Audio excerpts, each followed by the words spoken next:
দ্বিতীয় বিশ্বযুদ্ধের যে মারা খাওয়ার জ্বালা, সেই জ্বালাকে কোনোভাবেই যেন ভুলতে পারছে না ফ্রান্স এবং জার্মানি।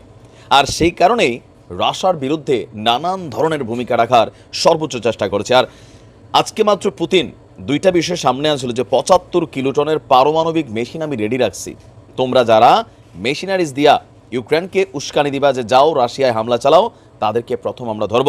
এই ঘোষণার কয়েক ঘন্টা পরে আমার কাছে মনে হলো যে ফ্রান্সের এই সিদ্ধান্ত বিশ্বকে তৃতীয় বিশ্বযুদ্ধের দিকেই ডেকে নিয়ে যাচ্ছে। তবে অনেকটা পায়ে পাড়া দিয়া যে যুদ্ধ শুরু করতে যাচ্ছে ফ্রান্স, এটার ধাক্কা কি সামলাইতে পারবে? ওই আইফেল টাওয়ারের নিচে অজ্ঞাত ব্যক্তিদের দ্বারা যদি পুতিন 5টা কফিন পোষাইতে পারে, সেই আইফেল টাওয়ারেই কখন পুতিন কাকু এরকম হাত বোলাই দিয়ে সেটারও তো গ্যারান্টি নাই। যাই হোক, পুতিনের সাথে পাঙ্গা শুরু হয়ে গেল ফ্রান্সের।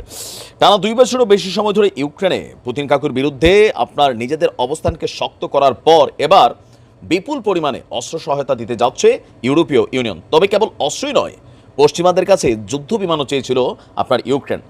দীর্ঘ সময় ধরে আপনার এই যুদ্ধ বিমান না দিলে এই অবস্থায় ইউক্রেনকে মিরেজ 2000 নামক যুদ্ধ বিমান দেওয়ার সিদ্ধান্ত নিয়েছে ফ্রান্স।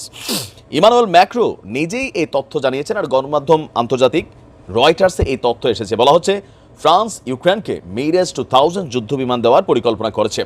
আর ফরাসি টিভি স্টেশনকে এই তথ্য জানিয়েছেন ফ্রান্সের প্রেসিডেন্ট ম্যাক্রো। তিনি বলছেন ডি ডে বার্ষিকী উদযাপনের অংশ হিসাবে ইউক্রেন প্রেসিডেন্ট জেলেনস্কির ফ্রান্স সফর উপলক্ষে তার সরকার ইউক্রেনকে এই যুদ্ধ বিমানের সরবরাহের কথা ঘোষণা করতে যাচ্ছে।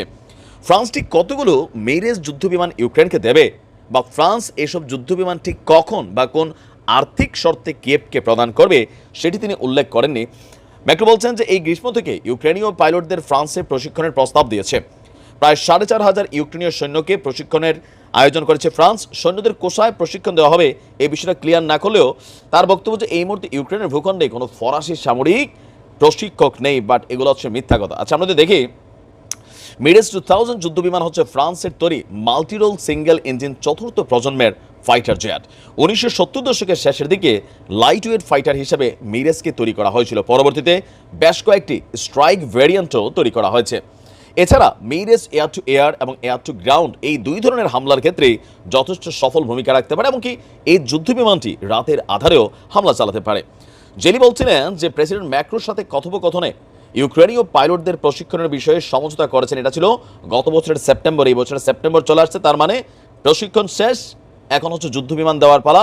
আর ফ্রান্স বলছে ইউক্রেন চাইলে এই মেশিনারিজ তার ইচ্ছে মতো ব্যবহার করতে, হোক সেটা রাশিয়ার ভূখণ্ডে বা হোক সেটা ইউক্রেনের ভেতরে থাকা রাশিয়ার সামরিক বাহিনীদের প্রতি।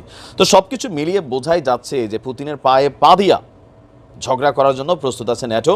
আর এটা যদি হয়, পুতিন পাল্টা যদি কোনো রিয়াকশন নেয়, সেখান থেকে শুরু হবে আনুষ্ঠানিক তৃতীয় বিশ্বযুদ্ধ। কাকুর আসলে দোষ নাই, বারবারই বলছে যে দেখো আমি চাই না, কিন্তু তোমরা আমারে নামাচ্ছ, কাকু খেলবে, আসো।